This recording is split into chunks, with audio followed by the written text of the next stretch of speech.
नमस्कार साथियों और प्यारे बच्चों, स्वागत है आपका मेरे चैनल में दोस्तों। तो आज हम करेंगे प्रश्नावली 4.1 का प्रश्न नंबर 2, कक्षा 8 एनसीईआरटी गणित है ये। और प्रश्न नंबर 1 को हमने कर लिया है कंप्लीट। वीडियो का लिंक डिस्क्रिप्शन बॉक्स में दे रखा है या आप मेरे प्लेलिस्ट में जाकर के देख सकते हैं। तो आप प्लेलिस्ट में जाइए और सभी वीडियो को जरूर से देखिए। तो चलिए आज हम प्रश्न नंबर 2 सॉल्व करते हैं। क्या दिया गया है मेरे दोस्तों? दिया गया है 360 व्यक्तियों के एक समूह से 3 ऋतुओं, यानी कि ऋतु मतलब सीजन, जो सीजन होता है हमारे पास, कौन कौन सी ऋतु है? वर्षा ऋतु है, सर्दी है और गर्मी है। कौन कौन सी ऋतु है? वर्षा ऋतु है दोस्तों, सर्दी है और गर्मी है। मैं से अपनी मनपसंद ऋतु के लिए मतदान करने को कहा गया। इनसे प्राप्त आंकड़ों को संलग्न चित्र में दर्शाया गया है। हमारे पास एक यहाँ पे एक चित्र बनाया गया है। यहाँ पर ये आंकड़े दर्शाए गए हैं जो कि ग्रीष्म ऋतु के लोग, कितने लोग पसंद करते हैं? 90 लोग पसंद करते हैं। भाई ग्रीष्म का मतलब गर्मी, गर्मी कितने लोगों को पसंद है? अगर 360 लोगों में से कितने लोगों को जो है कि गर्मी पसंद है? तो 90 लोगों को पसंद है, सिंपल। वर्षा ऋतु कितने लोगों को पसंद है? 120 लोगों को पसंद है। और शीत ऋतु, ठंडा किनको, जो शरद ऋतु जो होती है वो कितने लोगों को पसंद है? तो 150 लोगों को पसंद है। ठीक है। और मुझे भी यहाँ पर शीत ऋतु पसंद है, अच्छा लगता है, क्योंकि भाई अच्छे अच्छे कपड़े पहन लो, कोई दिक्कत नहीं है, जहां मर्जी घूमो। और गर्मी में क्या होती है, पसीने पसीने निकलते रहते हैं। तो आप भी अपना ओपिनियन दे सकते हैं, आपको कौन सी ऋतु पसंद है। तो चलिए, इसमें हमारे पास 3 प्रश्न दिए गए हैं दोस्तों। क्या क्या दिए गए हैं?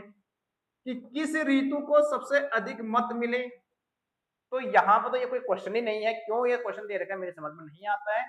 क्यों? क्योंकि यहाँ पे सीधे सीधे दिख रहा है कि बस शीत ऋतु को 150 मिला, कोई प्रश्न का कोई मतलब यहाँ पे दिया गया है, लिखा गया है कि किस ऋतु को सबसे अधिक मत मिले हैं। तो भैया यहाँ पे सबसे अधिक मत किसको मिले? शीत ऋतु को। तो इसका तो सीधा से सिंपल सही जवाब लिख देंगे हम। सीधे सीधे मैं लिख दूंगा यहाँ पे शीत ऋतु। क्या लिख दिया मैंने यहाँ पे? शीत ऋतु। ठीक है मेरे दोस्तों। और चाहे आप इसका पूरा जवाब लिखेंगे तो किसकी जगह पे आप क्या लिख देना? शीत ऋतु। तो यानी कि किसकी जगह पे क्या लिखेंगे? शीत, बाकी यही लिख देंगे कि शीत ऋतु को सबसे अधिक मत मिले। मिल लेना, शीत ऋतु को सबसे अधिक मत मिले ना, 150 मिले, 150 से ज्यादा किसी को नहीं मिले। दूसरा भाग दिया गया है, प्रत्येक त्रिज्यक खंड का केंद्रीय कोण ज्ञात कीजिए। प्रत्येक त्रिज्यक खंड का मतलब क्या होता है कि भाई ग्रीष्म ऋतु का कितने डिग्री का कोण बनेगा, वर्षा ऋतु का कितने डिग्री का कोण बनेगा और शीत ऋतु का कितने डिग्री का कोण बनेगा। अब केंद्रीय का मतलब इसके बीच में, केंद्रीय कोण का मतलब बीच में। मान के चल लो, जैसे मान के चलो यहाँ पे एक ये हमारे पास पाई चार्ट सर्कल है, इसका यहाँ पे ये केंद्र है इसका, ठीक है, ये सेंटर है, इसका केंद्र है। तो यहाँ पे कुछ ऐसे एंगल बनेंगे हमारे दोस्तों, ऐसे कुछ बनेगा। तो जैसे मान के केंद्रीय कोण का मतलब, जैसे वर्षा ऋतु है तो ये वर्षा ऋतु का यहाँ पे ये यहाँ पे नहीं, ये है केंद्रीय कोण। यहाँ पे ये कितने कितने के कोण बनाएंगे? ग्रीष्म ऋतु कितने का कोण बनाएगा, वर्षा ऋतु कितने का कोण बनाएगा और शीत ऋतु कितने का कोण बनाएगा, कितने डिग्री का कोण बनाएगा। तो आप जानते हैं इसको निकालने के लिए हमारे पास एक सूत्र हो जाएगा, केंद्रीय कोण बराबर, क्या मैं यहाँ पर लिख दे रहा हूं, यहाँ पे मैं एक फॉर्मूला बना दे रहा हूं, केंद्रीय कोण बराबर हो जाएगा मेरे दोस्तों क्या? दिए गए मत, क्या दिया गया मत या दिए गए मत, मतलब किस ऋतु को कितने मत दिए गए हैं, दिए गए मत बटे कुल मतों की संख्या बटे कुल मत। अब कुल मत कितने होंगे आप जानते ही हैं कि टोटल तो 360 लोग है ना। तो 360 में से जैसे ग्रीष्म ऋतु के लिए कितने मत दिए गए हैं? 90। और कुल मत कितने हैं? 360। और गुणा गया यहाँ पे 360 डिग्री करेंगे। अब ये 360 डिग्री ही क्यों करेंगे हम? क्योंकि आप जानते ही हैं कि भाई एक जो वृत्त होता है वो वृत्त कितने डिग्री का होता है? 360, 360 डिग्री का होता है। इसलिए हम इसको 360 करेंगे, यहाँ पे 360 डिग्री का कोण बनेगा। तो जब 360 डिग्री का कोण बनेगा, इसको हम जो है दिए गए मत बटे कुल मतों की संख्या से उसको भाग कर देंगे, यहाँ पे मल्टीप्लाई करेंगे 360, तो ये हमारे पता चलेगा कितने का बनेगा, ये कितने का बनेगा और ये कितने का बनेगा। समझ में आ गया? तो अब मैं यहाँ पे लिख रहा हूँ सेकंड का सॉल्व कर रहे हैं हम। यहाँ से सेकंड का हल हो जाएगा दोस्तों, इस वाले का हल हो जाएगा यहाँ पे क्या, कि मैं लिखूंगा ग्रीष्म ऋतु का केंद्रीय कोण। क्या लिख रहा हूं मैं? ध्यान से देखना है आपको, आपको भी ऐसे ही लिखना है मेरे दोस्तों। ग्रीष्म ऋतु का क्या केंद्रीय कोण, ग्रीष्म ऋतु का केंद्रीय कोण कितने का बन जाएगा मेरे दोस्तों? तो यहां पर देखो क्या फॉर्मूला है, दिए गए मत, तो ग्रीष्म ऋतु के लिए कितने मत दिए गए हैं 90, तो यहाँ पे लिख दिया मैंने दोस्तों 90, इसके बट्टे में कुल मत कितने हैं, तो कुल मत 360 है, 360 में से तो मिले ये 90, तो कुल मत है हमारे पास 360, यहाँ पे गुणा करना है और ये 360 डिग्री से करना है, 360 डिग्री, ये 360 डिग्री कहाँ से आया आप जानते हैं, ये पूरा 360 डिग्री का होता है। अब क्या होगा, अब ये 360 से 360 तो कट जाएगा, तो यहाँ पे कितना बचा, एक बचा, 360 से 360 कट गया, तो यहाँ पे बचा क्या, एक, और 90 की गुणा एक से करेंगे तो कितना हो जाएगा, ये हो जाएगा दोस्तों 90, और यहाँ पे हो जाएगा ये डिग्री। तो यानी कि ग्रीष्म ऋतु का जो केंद्रीय कोण बनेगा, यहाँ पे जो केंद्रीय कोण बनेगा वो कितना बनेगा, 90 डिग्री का। ऐसे ही हम लिख देंगे अब वर्षा ऋतु का केंद्रीय कोण, दूसरा हम लिख देंगे यहाँ पे वर्षा ऋतु का, वर्षा ऋतु का केंद्रीय कोण, वर्षा ऋतु का, यहाँ भी का लिख देना भाई मेरे दोस्तों, शीत ऋतु का केंद्रीय कोण, तो केंद्रीय कोण कितना का बन जाएगा मेरे दोस्तों, कितने मत मिले को, 120 मत मिले, कितने मिले मेरे दोस्तों 120 बट्टा क्या हो जाएगा 360, क्योंकि 360 तो कुल मत है और ये भी 360, तो इसको 360 से ही हमको डिग्री से क्या करना है, क्या करना है बोलो, मल्टीप्लाई कर देना, तो 360 से 360 कट गया, यहाँ पर एक बचा, 120 की गुणा किससे होगी, यहाँ पर एक बचा ना, जैसा हम ऐसे करते हैं, देखो यहाँ पे ध्यान से 360 बट्टा अगर 360 हो गया तो यहाँ पे बचता है 360, 360, 360 एकम, तो एक बट्टा एक बराबर यहाँ पे क्या बचता है, एक बचता है, इसलिए यहाँ पे एक है यहाँ पे, ठीक है, तो 120 को एक से गुणा करेंगे तो ये आ जाएगा 120 डिग्री का, ठीक है। अब हम इसको डिग्री में चेंज कर रहे हैं, ये मत नहीं है, ये डिग्री में चेंज हो गया।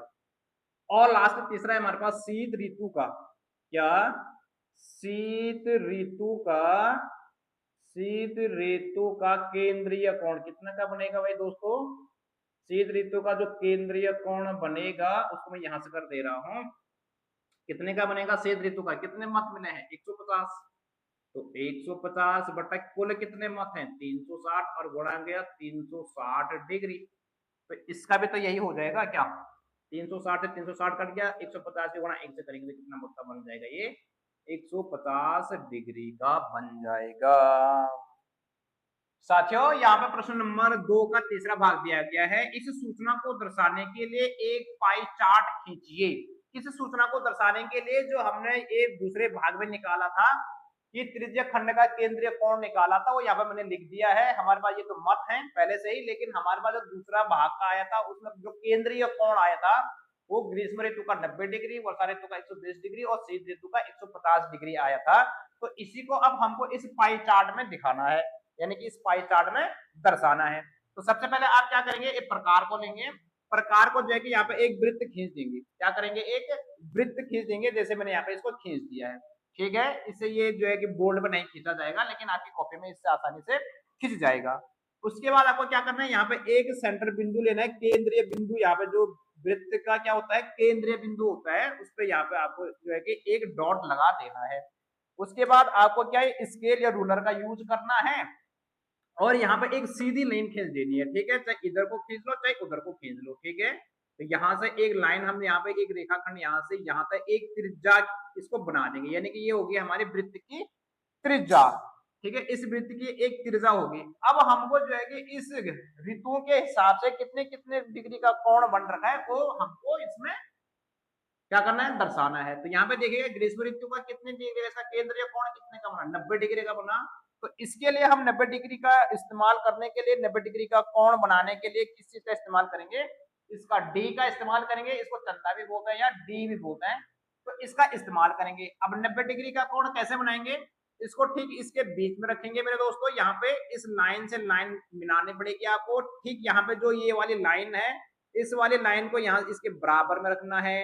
उसके बाद जो यहाँ पे ये डॉट लगाया था ये ठीक इसके यहाँ पे होना चाहिए, जहां से एक लाइन ऊपर को जा रही है, यहाँ पे 90 डिग्री लिखा हुआ है, तो यहाँ पे हमको एक पॉइंट लगा देना है, क्या कर देना है बोलो, एक पॉइंट लगा देना है मेरे दोस्तों। उसके बाद इस चंदे को हमको हटा देना है और उसके बाद इस रूलर का यूज करना है और यहाँ से इसको मिला देना है, जो पॉइंट जहां पे था उस पॉइंट से उस पॉइंट को मिला देना है, अंदर ही अंदर मिलाना है, बाहर नहीं ले जाना है यहाँ।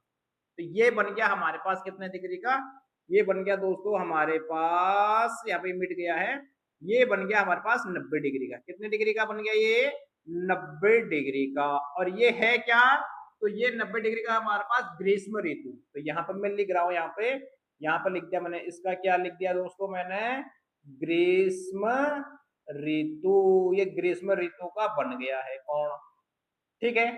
अब दूसरा है हमारे पास वर्षा ऋतु। वर्षा ऋतु का बना हमारा 120 डिग्री का।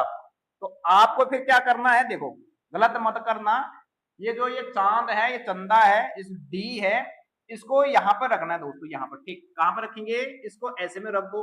चाहे आप पेज को घुमा सकते हैं, मैं बोर्ड को तो घुमा नहीं सकता हूँ, आप पेज को घुमा देना तो ये सीधे में ऐसे बन जाएगा। तो यहाँ से इसको फिर ठीक इसके बीच में रखना है, यहाँ पे लाइन, जहाँ पे ये पॉइंट है, पॉइंट पे पॉइंट रखना है। इस लाइन से लाइन को जो है कि सही दर्शाना है। और उसके बाद आपको अब ध्यान रखना है, आप इसमें दो लाइनें हैं, एक इधर से एक इधर से। तो हमारी लाइन इधर से है, इधर से है तो इधर से गिनना है, 0 10 20 30 40 50, इधर से गिनना है। इधर से मत गिनना है कि यहाँ पर 120 की यहाँ पर आ जाएगा, नहीं। इसमें दो है, अगर लाइन इधर को होती तो हम यहाँ से गिनते 0 10 20 से।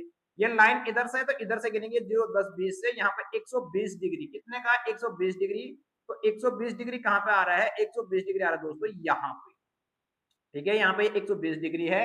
अब हम क्या करेंगे, इसको यहाँ से ड्रॉ कर देंगे, इसको भी क्या कर देंगे, यहाँ से इस रूलर से इसको यहाँ से इसको मिला देंगे, यहाँ पे, यहाँ से यहाँ, यहाँ से यहाँ। अब ये बन गया हमारे पास कितने डिग्री का, ये बन गया दोस्तों हमारे पास 120 डिग्री का। कितने डिग्री का बना ये, 120 डिग्री का बन गया मेरे दोस्तों। यहाँ पे जरा इसको ड्रॉ कर देता हूँ। अब ये 120 डिग्री जो है ये कौन सा वाला है, तो ये वर्षा ऋतु है। तो यहाँ पर मैं लिख दे रहा हूँ इसको वर्षा ऋतु, चाहे इसके अंदर भी लिख सकते हैं आप, कोई दिक्कत नहीं है, चाहे बाहर लिख दो कोई दिक्कत नहीं है। ये वर्षा ऋतु हो गया। अब आपको देखना है यहाँ पे क्या, शीत ऋतु। तो शीत ऋतु को बनाने की जरूरत नहीं पड़ेगी, अगर आपने ये कोण सही सही बनाए तो ये ऑटोमेटिक ही कितने हो जाएंगे, 150 डिग्री का हो जाएगा मेरे दोस्तों। ये सीधे सीधे कितने डिग्री का हो जाएगा, 150 डिग्री का हो जाएगा। और ये है हमारे पास शीत ऋतु। कौन सी ऋतु है, ये है हमारे पास शीत ऋतु, यानी कि ये सर्दियों वाला है, ये विंटर सीजन। चाहे आप इसको जो है कि माप भी सकते हैं, इसके लाइन को, इसको यहाँ से, इसको लाइन को इसमें यहाँ से यहाँ रख सकते हैं आप इसको। और इसको अगर आप मापेंगे ऐसे में तो दोस्तों, तो ये भी सीधी सीधी कितना आ जाएगा, 150 डिग्री का कोण बन जाएगा। देखिएगा यहाँ से ये रख दिया मैंने यहाँ पे, और यहाँ पे देखो ये आ गया, यहाँ पे कितना आ गया, यहाँ पे आपको इधर से काउंट करना है। देखो ये 0 10 20 30 40 50 60 70 80, यहाँ पर 90 100 110 120 130 140 और 150 डिग्री का ये ऑटोमेटिक ही बन गया है। तो यानी कि आपको बनाने की जरूरत नहीं है, तीसरा कोण ये अपने आप ही बन जाएगा। ठीक है मेरे दोस्तों, तो उम्मीद करता हूँ कि आपकी समझ में आया होगा। आपकी कॉपी में बनाना ये आसान हो जाएगा, बोर्ड पे जरा दिक्कत आ रही है क्योंकि बोर्ड को हम घुमा नहीं सकते हैं। तो मेरे प्यारे साथियों, ये प्रश्न नंबर 2 भी हमने कर लिया है कंप्लीट। आपको वीडियो को लाइक और चैनल को जरूर सब्सक्राइब करना है, और इस वीडियो को अपने दोस्तों को भी शेयर कर दो, ठीक है। इसके बाद मिलते हैं हम नेक्स्ट वीडियो में, जिसमें हम करेंगे प्रश्न नंबर 3 को हल।